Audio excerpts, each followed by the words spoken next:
Hello students, welcome to Grade E5 classes. This side Deepa Tiwari. I am your education subject faculty on the platform Grade E5 classes. So student, आज की class में हम बात करने वाले हैं NPE 68 policy को और NPE 1986 की पॉलिसी को। यहाँ पे कुछ गलत लिखा हुआ है, आप इसको सही कर लीजिएगा। NPE 68 की पॉलिसी और NPE 1986 की पॉलिसी और उसके जितने भी इम्पोर्टेंट पॉइंट्स हैं आपके एग्जाम के पर्सपेक्टिव से उन सबको ही आज की क्लास में हम डिस्कस करने वाले हैं। तो चलिए स्टार्ट करते हैं अपनी आज की क्लास को। नेशनल पॉलिसी ऑफ एजुकेशन जो है वो फॉर्मुलेट की गई है गवर्नमेंट ऑफ इंडिया के द्वारा और किस चीज के लिए, ये एजुकेशन के डेवलपमेंट के लिए ये पॉलिसी फॉर्मुलेट की गई है। ठीक है, कंट्री की जो एजुकेशन व्यवस्था है यानी शिक्षा व्यवस्था है उसके विकास के लिए गवर्नमेंट ऑफ इंडिया यानी भारत सरकार द्वारा ये पॉलिसी बनाई गई है। इंडिया में अगर हम बात करें तो हमारी तीन मेजर पॉलिसी अभी तक आ चुकी हैं, जिसमें हमारा एनपीई 1968 है, 86 है जो कि मॉडिफाई हुआ 1992 में, और अभी जो हमारा मोस्ट रीसेंट जो हमने एनईपी देखा है वो 2020 में देखा है। एनपी 68 है जो वो इंडिया की फर्स्ट जो है वो नेशनल पॉलिसी ऑन एजुकेशन मानी जाती है, जिसको रिकमेंडेशन दिया था कोठारी कमीशन ने। जो हमने कल पढ़ा था, आपने भी उसमें देखा होगा कि कोठारी कमीशन ने रिकमेंड किया था नेशनल पॉलिसी ऑन एजुकेशन बनाने के लिए। तो हमारी इंडिया की फर्स्ट जो हमारी पॉलिसी निकल के आई वो 1968 की पॉलिसी थी। इसे हम फर्स्ट पॉलिसी कहते हैं इंडिया की एजुकेशन पर। इनके जो एम्स थे वो प्रमोट करना नेशनल इंटीग्रेशन को, मॉडर्नाइजेशन को और इक्वलिटी ऑफ अपॉर्चुनिटी को और development in common school system. कल हमने पढ़ा था कॉमन स्कूल सिस्टम के बारे में। ठीक है, कॉमन स्कूल सिस्टम और प्रमोशन करना है नेशनल इंटीग्रेशन को, मॉडर्नाइजेशन को और जो अपॉर्चुनिटी है उसमें इक्वलिटी लाने की बात की है। तो ये सारी ही बातें हमारे 1968 की पॉलिसी में की गई है। ठीक है, इसकी अगर हम कुछ बेसिक चीजें देखें कि एनपीई जो 1968 है वो स्टेब्लिशमेंट उसका ईयर 1968 है। बेस्ड किस पे है? कोठारी कमीशन पे। इसकी जो कोठारी कमीशन ने रिकमेंडेशंस दी थी वो उस पे बेस्ड है 1968 की पॉलिसी। और इसके चेयरपर्सन कौन थे? डॉक्टर डीएस कोठारी, दौलत सिंह कोठारी जिनका नाम है पूरा, और अदर नेम इसे हम एजुकेशन कमीशन रिपोर्ट भी कहते हैं। ये प्रोवाइड करता है डायरेक्शन इंडियन एजुकेशन सिस्टम को कि इंश्योर किया जा सके कि इंडियन एजुकेशन सिस्टम में इक्विटी बनी रहे, ठीक है, और क्वालिटी बनी रहे इंडियन एजुकेशन सिस्टम में, और हर व्यक्ति, हर बच्चा जो है वो एजुकेशन को एक्सेस कर सके। तो ये तीन की बात आप याद रखिएगा। ये तीन बातें करते हैं, इक्विटी, क्वालिटी और एक्सेस। हर बच्चे को इक्वल अपॉर्चुनिटी मिलनी चाहिए, क्वालिटी एजुकेशन मिलनी चाहिए और हर बच्चे की शिक्षा तक पहुंच इंश्योर करने की बात 1968 की पॉलिसी में की गई है। क्लियर? तो एनपीई क्या है? इंडिया की first national policy on education है, जिसकी रिकमेंडेशन बेस्ड थी कोठारी कमीशन पे, और इनका एम है कि नेशनल इंटीग्रेशन, मॉडर्नाइजेशन और इक्वलिटी की जो अपॉर्चुनिटी है वो सबको मिले, और डेवलपमेंट है इनका कॉमन स्कूल सिस्टम पे कि कॉमन स्कूल सिस्टम जो है वो डेवलप किया जाएगा, यानी समान स्कूल प्रणाली के विकास की इन्होंने बात की थी। अब इनके ऑब्जेक्टिव्स को देखिएगा। ऑब्जेक्टिव्स बहुत इंपॉर्टेंट होते हैं किसी भी कमीशन और पॉलिसी के। इन्होंने बात की है कि फ्री और कंपल्सरी एजुकेशन जो अप टू 14 ईयर्स के बच्चे हैं उन तक पहुंचाना, यानी जो 14 ईयर्स तक के बच्चे हैं उनको फ्री एजुकेशन प्रोवाइड करना और उनको कंपल्सरी एजुकेशन प्रोवाइड करना। ठीक है, मतलब 14 ईयर्स तक के बच्चों को जो शिक्षा है वो जरूरी है उन तक पहुंचाना। इक्वलाइजेशन ऑफ एजुकेशनल अपॉर्चुनिटी की बात की गई है 1968 की पॉलिसी में। स्पेशली उन ग्रुप्स तक शिक्षा पहुंचानी है जो कि अंडर प्रिविलेज्ड बच्चे हैं, जहां तक चीजें नहीं पहुंच पाती हैं, जिन बच्चों तक चीजें नहीं पहुंच पाती हैं उन ग्रुप्स तक शिक्षा को पहुंचाने की बात की गई है। प्रमोट किया गया है 3 लैंग्वेज फॉर्मूला को, जो कि कोठारी कमीशन ने जिनका रिकमेंडेशन दिया था। डेवलपमेंट करने की बात की गई है रीजनल लैंग्वेजेस को, स्पेशली हिंदी को ऑफिशियल लैंग्वेज बनाने की इसमें बात की गई है कि हिंदी को एज ऑफिशियल लैंग्वेज अपनाना है। एम्फेसाइज किया गया है साइंटिफिक नॉलेज एंड रिसर्च पे। इनकरेजमेंट है नेशनल इंटीग्रेशन, कैरेक्टर बिल्डिंग पे थ्रू एजुकेशन। ठीक है, तो ये इनके कुछ ऑब्जेक्टिव्स हैं मेन आप इनको देख लीजिएगा। 1968 की हम बात कर रहे हैं, जहाँ पे इन्होंने 14 साल तक के बच्चों को फ्री और कंपल्सरी एजुकेशन की देने की बात की है। और इक्वलाइजेशन ऑफ एजुकेशनल अपॉर्चुनिटी की बात की है, स्पेशली उन ग्रुप्स में इन्होंने फोकस ज्यादा किया है जो कि बच्चे अंडर प्रिविलेज्ड हैं, जिन तक चीजें नहीं पहुंच पाती हैं, सुविधाएं रिसोर्स नहीं पहुंच पाते हैं, उन बच्चों को भी शिक्षा देने की इन्होंने बात की है। प्रमोट किया गया है 3 लैंग्वेज फॉर्मूला को, और जो रीजनल लैंग्वेज है उनको भी डेवलप करने की बात की गई है, लेकिन जो हिंदी है उसको एज ऑफिशियल लैंग्वेज अपनाने की यहाँ पे बात की गई है। इम्फेसाइज किया गया है साइंटिफिक जो नॉलेज है और रिसर्च उस पे, और इंकरेजमेंट है नेशनल इंटीग्रेशन पे और कैरेक्टर बिल्डिंग पे। ठीक है, तो ये देख लीजिएगा, यहाँ पे हिंदी में भी लिखा हुआ है, आप इसको देख लीजिएगा। अब हम बात करते हैं 1986 की पॉलिसी, उसकी हिस्ट्री क्या है, कंसेप्ट क्या है और ऑब्जेक्टिव्स और रिकमेंडेशन, हम इनकी बात करने वाले हैं। अब 1986 की, हमने 68 की पॉलिसी देख ली, क्लियर। अब आपको मुझे यहाँ पे एक आंसर देना है कि जो 1968 की पॉलिसी थी वो किसके अंडर में स्टेब्लिश की गई थी, स्टेब्लिशमेंट किसके अंडर में हुआ था, ये आपको मुझे बताना है। ठीक है, कमेंट में आंसर दीजिएगा, किसके अंडर में 1968 की पॉलिसी जो है वो स्टेब्लिश की गई थी। अब हम देखते हैं 1986 की पॉलिसी के बारे में। देखिए, ये राजीव गांधी जी के अंडर में ये पॉलिसी स्टेब्लिश की गई थी, और इसको रिवाइज करने का काम 1992 में हुआ था, जो कि पीवी नरसिम्हा राव गवर्नमेंट है उनके अंडर में हुआ था। ठीक है, ये आप चीज देख लीजिएगा, बेसिक चीज है यहाँ पे। इस पॉलिसी की हम जो इम्पोर्टेंट चीजें हैं वो देख लेते हैं। ये एक्सेस, इक्विटी और क्वालिटी ऑफ एजुकेशन, इनको इंट्रोड्यूस किया है, इसको एड्रेस किया गया है इस पॉलिसी में।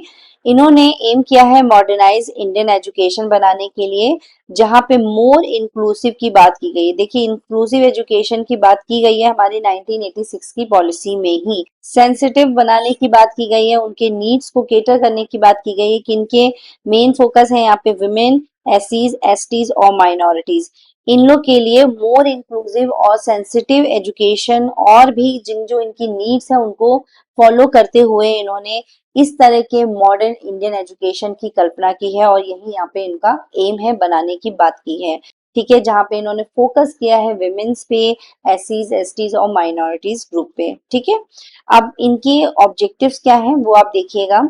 इन्होंने बात की है कि जो 14 एज तक के बच्चे हैं उनको एटलीस्ट एलिमेंट्री एजुकेशन की यहाँ बात की है। देखिए, अभी 19 हमने 68 की पॉलिसी में क्या बात की थी, वहां बात की थी हमने कि जो फ्री और कंपल्सरी एजुकेशन है वो हमें 14 ईयर्स तक के बच्चों को देनी है। ठीक है, लेकिन अगर हम बात करें 1986 की पॉलिसी की, इन्होंने बात की है प्रारंभिक शिक्षा के सार्वभौमिकरण की। कहा है कि 14 ईयर्स तक के बच्चों के लिए जो एजुकेशन, एलिमेंट्री एजुकेशन है उसको यूनिवर्सलाइज करना चाहिए। ठीक है, eradication of E literacy, specially adult literacy में इन्होंने बात की है। इन्होंने कहा है कि ई लिटरेसी को इरेडिकेट करना है, स्पेशली किसमें, अडल्ट लिटरेसी में। ठीक है, अडल्ट जो लोग हैं उनकी निरक्षरता का उन्मूलन करना है, विशेष रूप से बात की है अडल्ट लोगों के लिए। एजुकेशन फॉर विमेन्स को इन्होंने मोर एम्पावरमेंट करने की बात की है। Vocalisation of education at +2 level, यानी +2 स्तर पे जो शिक्षा का व्यवसायीकरण है उसको करने की बात की है इन्होंने, इनका ऑब्जेक्टिव था। और strengthening the teacher education system, जो शिक्षक शिक्षा प्रणाली है उसको भी मजबूत करने का इनका ऑब्जेक्टिव था 1986 की पॉलिसी में। प्रमोट करना है ओपन एंड डिस्टेंस लर्निंग को। इन्होंने कोशिश की है कि ज्यादा से ज्यादा जो ओपन और डिस्टेंस लर्निंग है वो बच्चों तक पहुंचाया जा सके, बच्चों को उनकी नॉलेज हो, जिससे कि शिक्षा से कोई भी वंचित ना हो। अगर वो नहीं प्रॉपर जो फॉर्मल एजुकेशन ले पा रहा है तो वो ओपन और डिस्टेंस लर्निंग में भी अपनी एजुकेशन कंप्लीट कर पाए, मतलब एजुकेशन से कोई भी वंचित ना रह पाए। यहाँ पे मेन फोकस इस बात पे है, इस वजह से इन्होंने ओपन और डिस्टेंस लर्निंग को और बढ़ावा देने की यहाँ पे बात की है। एम्फेसाइज किया है साइंस, टेक्नोलॉजी और इन्वायरमेंटल एजुकेशन पे, ज्यादा से ज्यादा विज्ञान, प्रौद्योगिकी और पर्यावरण शिक्षा पर जोर दिया है। प्रमोट किया है कल्चरल हेरिटेज को और नेशनल वैल्यूज को, नेशनल वैल्यूज को भी बढ़ावा देने की बात की गई है। इससे भी रिलेटेड एक क्वेश्चन आ चुका है, तो इसलिए आपको ये पता होना चाहिए कि नेशनल वैल्यूज और कल्चरल हेरिटेज की बात 1986 की पॉलिसी में की गई है। देखिए, 86 की जो पॉलिसी है ना, इसमें बहुत सारी चीजें इंक्लूड है। इनहेंस करने की बात की है रिसर्च और इनोवेशन को in higher education. Higher education में जितना हो सके रिसर्च को प्रमोट किया जाए और जितना हो सके इनोवेशन को प्रमोट किया जाए। यानी जितनी चीजें बच्चे जो है हायर एजुकेशन में कोशिश करें कि ज्यादा से ज्यादा रिसर्चेस करें, ठीक है। एजुकेशन फॉर इक्वालिटी, यहाँ पे इन्होंने समानता के लिए शिक्षा की भी बात की है, जहाँ पे स्पेशल फोकस किया है इन्होंने एससी पर, ट्राइब्स पर और हैंडीकैप जो हमारे चिल्ड्रन हैं, जो डिसेबल बच्चे हैं, विकलांग बच्चे हैं, उन पे भी इन्होंने स्पेशली फोकस किया है कि सभी को एक समान शिक्षा मिल सके। क्लियर। अब यहाँ पे हमारे मेजर जो रिकमेंडेशन है एनपीई 1986 के वो आ जाते हैं। ये इंपॉर्टेंट है, देखिएगा कौन कौन से रिकमेंडेशन है जो 1986 की पॉलिसी में दिए गए हैं। सबसे पहला जो रिकमेंडेशन है वो अर्ली चाइल्डहुड केयर और एजुकेशन यानी ईसीसीई की बात की गई है। यहाँ पे कहा गया है कि जितने भी बच्चे हैं उनकी हेल्थ और न्यूट्रिशन, एजुकेशनल जो कंपोनेंट्स हैं उन पर ध्यान देना चाहिए। आंगनबाड़ी और प्री सपोर्ट सिस्टम की भी इन्होंने बात की है। इन्होंने कहा है कि इंटीग्रेट करना है, एकीकरण करना है स्वास्थ्य, पोषण और शिक्षा से जो रिलेटेड घटक हैं उनको कंपोनेंट्स जो हैं उनको इंटीग्रेट करना है। कहाँ पे? अर्ली चाइल्डहुड केयर और एजुकेशन के अंडर में। दूसरा इनका रिकमेंडेशन था एलिमेंट्री एजुकेशन पर यूनिवर्सलाइजेशन लाने का, यानी प्रारंभिक शिक्षा का जो सार्वभौमिकरण है उसकी बात इन्होंने की थी, उसको रिकमेंड किया था। इन्होंने 6 से 14 वर्ष के जो बच्चे हैं, 6 से 14 साल के जो बच्चे हैं, उनको फ्री और कंपल्सरी एजुकेशन की इन्होंने देने की बात की थी। यहीं पे आप देखेंगे कि ऑपरेशन ब्लैक बोर्ड को जो कि 1987 में आया था, इसको इंट्रोड्यूस किया गया था प्राइमरी स्कूल के इंफ्रास्ट्रक्चर को इम्प्रूव करने के लिए। यानी एलिमेंट्री एजुकेशन में जो भी इंफ्रास्ट्रक्चर बहुत ही क्रिटिकल सिचुएशन में था उसको इम्प्रूव करने के लिए ऑपरेशन ब्लैक बोर्ड को लाया गया। 1986 की जो पॉलिसी है हमारी राजीव गांधी जी के समय, इसमें इसका रिकमेंडेशन दिया गया था, बट ये 1987 में ये आया था, ठीक है। एलिमेंट्री एजुकेशन में जो भी हमारे इंफ्रास्ट्रक्चर को लेके जो भी क्रिटिकल सिचुएशन थी उनको इम्प्रूव करने के लिए ऑपरेशन ब्लैक बोर्ड को 1987 में लाया गया, बट रिकमेंडेशन हमारे 1986 की पॉलिसी में दिया गया। ये आपको ध्यान में रखना है। नेक्स्ट इनका रिकमेंडेशन था अडल्ट और नॉन फॉर्मल एजुकेशन को लेकर। यहाँ पे इन्होंने नेशनल लिटरेसी मिशन के फंक्शनल की बात की है, जहाँ पे स्पेशली फोकस था इनका ग्रामीण महिलाओं पर और वंचित वयस्कों पर। इनके अनौपचारिक शिक्षा को विशेष रूप से इन्होंने देने की बात की है कि ग्रामीण महिलाओं को भी शिक्षा मिलनी चाहिए और जो हमारे वंचित वयस्क हैं उनको भी शिक्षा मिलनी चाहिए, ठीक है। यानी अडल्ट एजुकेशन पे इन्होंने फोकस किया है। नेक्स्ट रिकमेंडेशन है इनका सेकेंडरी और हायर एजुकेशन को लेकर। यहाँ पे इन्होंने वोकेशनल एजुकेशन को इंट्रोड्यूस करने की बात की है एट सेकेंडरी लेवल पे। यानी इन्होंने कहा है कि जो हमारा वोकेशनल एजुकेशन है उसको सेकेंडरी लेवल पे ही इंट्रोड्यूस कर देना चाहिए, यानी उसी समय बच्चों को व्यवसायिक शिक्षा की जो जानकारी है वो देनी चाहिए। और इसको एक्सपेंड ओपन लर्निंग इंस्टीट्यूशन जो है यानी इग्नूज और एनआईओएस, इनको एक्सपेंड करने की बात की है, इनको भी आगे बढ़ाने की बात की है। ज्यादा से ज्यादा लोग इसमें एनरोलमेंट ले सके, फॉर्मल एजुकेशन नहीं ले पा रहे हैं तो ओपन लर्निंग इंस्टीट्यूशन से अपनी एजुकेशन है वो कंप्लीट करें। यानी हायर एजुकेशन पे भी इन्होंने फोकस किया है, ठीक है। वोकेशनल एजुकेशन को इन्होंने सेकेंडरी लेवल पे इंट्रोड्यूस करने की भी बात की गई है 1986 की पॉलिसी में। क्लियर। इसके बाद नेक्स्ट रिकमेंडेशन है टीचर एजुकेशन को लेके। स्टेब्लिशमेंट की बात की है डाइट्स के, यानी district institute of education and training. Diets को लाने की बात की गई है, उनके स्टेब्लिशमेंट की बात की गई है, वो भी 1986 की पॉलिसी में की गई है। कॉन्टिन्यूस जो प्रोफेशनल डेवलपमेंट है टीचर्स का उनको भी करने की बात की गई है, यानी इन सर्विस जो टीचर एजुकेशन है यहाँ पे उसकी भी बात की जा रही है, ठीक है। वुमेन्स एजुकेशन की भी बात की गई है 1986 की पॉलिसी में। ये भी आपको एक इम्पॉर्टेंट पॉइंट मिला क्योंकि ये जल्दी बात अभी तक नहीं की गई है, तो ये हमारी 1986 की पॉलिसी में इसके लिए बात की गई है। वुमेन्स एजुकेशन पे बहुत फोकस किया है। इन्होंने जेंडर बायस को एलिमिनेट करने की बात की है टेक्स्ट बुक्स और करिकुलम से। कहा है कि पाठ्य पुस्तकों पाठ्यक्रम से जो लैंग्वेज पूर्वाग्रह है उनका उन्मूलन करना चाहिए, यानी एलिमिनेशन करना चाहिए, उनको हटाना है। Special provisions for women education, तो महिलाओं की शिक्षा के लिए भी इन्होंने बहुत सारे विशेष प्रावधान यहाँ पे दिए हैं। रिकमेंडेशन जो नेक्स्ट है एजुकेशन ऑफ SC STs और हैंडीकैप्ड स्टूडेंट्स, इनके भी रिकमेंडेशन दिए हैं कि इनको भी एजुकेशन मिलनी चाहिए। स्कॉलरशिप्स और रिमीडियल प्रोग्राम्स की बात इन्होंने की है। इंक्लूसिव क्लासरूम इन्वायरमेंट की बात की है। इंक्लूसिव को देखिए 1986 की पॉलिसी में ही इंट्रोड्यूस कर दिया गया था।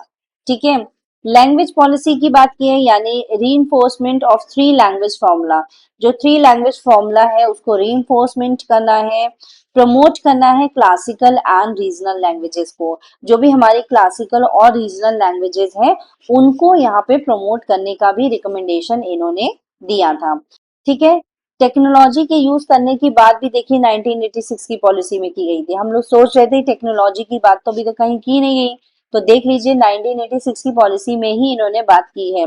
एजुकेशनल टीवी और ज्ञान दर्शन, ज्ञान दर्शन देखिए यहाँ पे बात की है ज्ञान दर्शन के बारे में।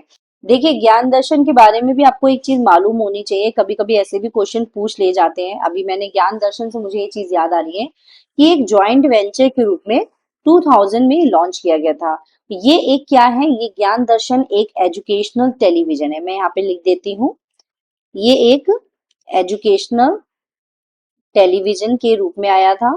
ठीक है। और ये 2000 में लॉन्च किया गया था। एक ये जॉइंट वेंचर है दो लोगों के बीच का। आपको मालूम होना चाहिए किसके बीच ये हुआ था। जॉइंट वेंचर हुआ था ये इग्नू और दूरदर्शन के बीच। मैं यहाँ पे लिख देती हूँ, आप लिख लीजिएगा अपने नोट्स में। ठीक है। दूरदर्शन और इग्नू के बीच ये एक जॉइंट वेंचर के रूप में आया था। ठीक है। जॉइंट वेंचर के रूप में आया था और ये एक एजुकेशनल टेलीविजन है जो कि 2000 में यानी 2000 में इसको लॉन्च किया गया था। आप अपने नोट्स में ये चीजें इंक्लूड कर लीजिएगा। क्लियर। तो यूज ऑफ टेक्नोलॉजी की इन्होंने बात की थी, जहां पे इन्होंने कंप्यूटर एजुकेशन को सेकेंडरी स्कूल्स पे लाने की बात की थी। इसके बाद इनका नेक्स्ट रिकमेंडेशन था डिसेंट्रलाइज करना और कम्युनिटी पार्टिसिपेशन को बढ़ावा देना, यानी विकेंद्रीकरण और सामुदायिक भागीदारी को ज्यादा से ज्यादा बढ़ावा देना। लोकल बॉडी जो हमारी पंचायत होती हैं उनको हेल्प करने की बात की थी कि वो स्कूल सिस्टम में हेल्प करें। ज्यादा से ज्यादा जो हमारे पंचायत है वो स्कूल सिस्टम में हेल्प करेंगे। और जो इनकरेजमेंट है, जो नॉन गवर्नमेंट पार्टिसिपेशन, उनको बढ़ाने की यानी उनको प्रोत्साहित करने की भी यहाँ पे इन्होंने रिकमेंडेशन दी थी। ठीक है। तो यहाँ तक हमारी जो रिकमेंडेशन है, इन्होंने जो मेन रिकमेंडेशन दी थी 1986 की पॉलिसी ने, वो हमने यहाँ पे देखी। 10 हमने मेन रिकमेंडेशन देखी है। ये आपको 10 की 10 याद होनी चाहिए स्टूडेंट। एक बार आप फिर से देख लीजिएगा, यहाँ पे आप रिवर्स करके आप खुद से भी देख लीजिएगा। मैं यहाँ पे फिर से आपको एक बार बता देती हूँ। अर्ली चाइल्डहुड केयर और education, universalisation of elementary education, next था अडल्ट और non formal education, secondary and higher education का रिकमेंडेशन था इनका। टीचर एजुकेशन पे फोकस करने की बात की थी, जहां पे इन्होंने डाइट्स को लाने की बात की है। विमेन्स एजुकेशन की बात की है इन्होंने। और आगे इन्होंने SC ST हैंडीकैप्ड स्टूडेंट्स की भी बात की है। लैंग्वेज पॉलिसी यानी थ्री लैंग्वेज जो फॉर्मूला है उसको प्रमोट किया है, उसको रीइंफोर्समेंट किया है और प्रमोट किया है इन्होंने क्लासिकल और रीजनल लैंग्वेजेस को। देन इन्होंने यूज ऑफ टेक्नोलॉजी की बात की, जहां पे इन्होंने एजुकेशनल टीवी और ज्ञान दर्शन जो 2000 में हमारा लॉन्च हुआ था, इसको यहाँ पे लाने के लिए इन्होंने रिकमेंडेशन दिया था। कंप्यूटर एजुकेशन सिस्टम जो है वो सेकेंडरी लेवल पे ले आना चाहिए और डिसेंट्रलाइजेशन और कम्युनिटी पार्टिसिपेशन की भी इन्होंने रिकमेंडेशन दिया था।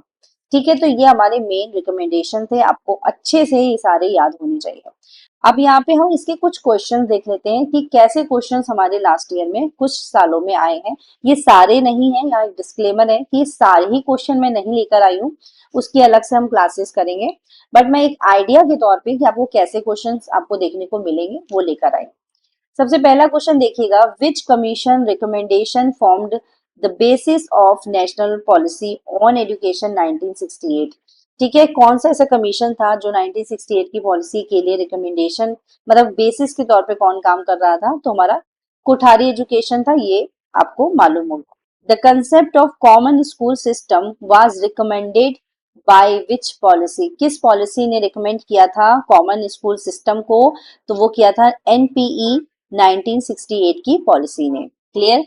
नेक्स्ट क्वेश्चन देखिएगा, which programme was launched under NPE 1986 to improve primary education infrastructure. तो अभी हमने पढ़ा था जो ऑपरेशन ब्लैक बोर्ड था 1987 में जो आया था राजीव गांधी जी के टाइम में। तो ये कौन सा, ये किसने इंट्रोड्यूस किया था, किसने लॉन्च किया था? एनपीई 1986 ने इसको लॉन्च किया था। वहां पे इनका रिकमेंडेशन था। थ्री लैंग्वेज फॉर्मूला की यहाँ बात की है, किसने एम्फेसाइज किया था, कौन सी एनपीई ने इसको एम्फेसाइज ज्यादा किया है? तो ये एनपीई 1968 की पॉलिसी ने इस पे एम्फेसाइज ज्यादा किया है, ठीक है, थ्री लैंग्वेज फॉर्मूला को। इसके बाद नेक्स्ट क्वेश्चन है, which of the following policy recommended the establishment of diets? अभी मैंने बात की थी कि डाइट्स का रिकमेंडेशन जो है, यानी टीचर एजुकेशन में हेल्प हो सके इसके लिए डाइट्स को लाना है, तो ये बात की हमारी 1986 की पॉलिसी ने। नेक्स्ट क्वेश्चन है, एनपीई 1986 ने स्पेशल एम्फेसाइज किया है एजुकेशन के लिए विच ग्रुप? कौन से ग्रुप पे सबसे ज्यादा इन्होंने एम्फेसाइज किया है? तो वो है एससी एसटीज और विमेन एजुकेशन के लिए इन्होंने सबसे ज्यादा एम्फेसाइज किया है। Which of the following is not a recommendation of NPE 1986? 1986 में किसको रिकमेंड नहीं किया है? देखिए अभी हमने पढ़ा था वोकेशनल एजुकेशन जो सेकेंडरी लेवल पे देने की इन्होंने बात की है, एम्फेसाइज किया है विमेन एजुकेशन पे भी इन्होंने इन्होंने इरेडिकेशन की भी बात की है, इलिटरेसी की, बट इन्होंने कहीं भी प्राइवेटाइजेशन की बात नहीं की है। इन्होंने नहीं कहा है कि जो हमारा हायर एजुकेशन है उसको प्राइवेट करना है, इन्होंने ऐसा कुछ भी नहीं कहा है। तो ये रिकमेंडेशन नहीं है, सो राइट आंसर इज डी, ठीक है। Next question is which prime minister launch the national policy on education 1986? अब देखिए स्टूडेंट, ये तो आपका होमवर्क क्वेश्चन है। ये आपको मुझे बताना है कि कौन से प्राइम मिनिस्टर के अंडर में लॉन्च किया गया है 1986 की पॉलिसी, जो कि अभी मैंने बार बार आपको पढ़ाते वक्त भी बार बार बताया है। तो ये आंसर आप होपफुली मुझे कमेंट में दे पाएंगे। तो ठीक है, ये स्टूडेंट हमारा यहाँ पे लास्ट क्वेश्चन था। अब इसके बाद हमारे यहाँ पे आज के क्वेश्चन खत्म हो जाते हैं। आप मुझे होमवर्क के रूप में इसका कमेंट में आंसर जरूर देंगे, ठीक है स्टूडेंट। तो ये हमारी आज की क्लास में 1986 और 1968 के बारे में जो भी चीजें इंपॉर्टेंट थी आपके एग्जाम पर्सपेक्टिव से, वो सारी ही चीजें हमने कवर कर ली हैं। देखिए वैसे तो बहुत सारी चीजें हैं पढ़ने को, लेकिन आपके एग्जाम में यानी एजुकेशन के आपके सब्जेक्ट में जो भी चीजें पूछी जा सकती हैं, जो भी एजुकेशन से रिलेटेड रिकमेंडेशंस थे, जो आपको जरूर पूछे जाएंगे, और वो चीजें मैंने आपको यहाँ पे कवर कराई हैं। तो इम्पोर्टेंट जो चीजें थी वो आपको मैंने पढ़ा दी हैं। क्वेश्चन आप देख लीजिएगा, मैं आपको पीवाईक्यूज अलग से भी एक वीडियोस लेकर आऊंगी, तब मैं आपको डिटेल में ज्यादा चीजें कराऊंगी। अभी तो जस्ट मैंने एक ओवरव्यू दिया है कि क्वेश्चंस कैसे आते हैं, लेकिन हमारी क्लास जो है वो सफिशिएंट है आपके पेपर के लिए। अगर आप उतना भी पढ़ के जाते हैं तो आप अपने एग्जाम में वो सारे ही क्वेश्चन जो एनपीई 1986 और 68 से आएंगे वो आप डेफिनेटली कर पाएंगे, ठीक है स्टूडेंट। तो अभी हमारी क्लास यहाँ पे मैं वाइंड अप कर रही हूँ। आई होप आपको क्लास अच्छी लगी होगी, समझ में आई होगी। अगर पसंद आई हो तो प्लीज वीडियो को लाइक शेयर सब्सक्राइब चैनल को जरूर कीजिएगा। अपने दोस्तों से वीडियोस को जरूर शेयर किया करें, जिससे हमारे चैनल को और भी हेल्प मिल सके। तो मिलते हैं नेक्स्ट वीडियो में एक अनदर इम्पॉर्टेंट टॉपिक के साथ। तब तक के लिए student, thank you so much and take care and keep learning.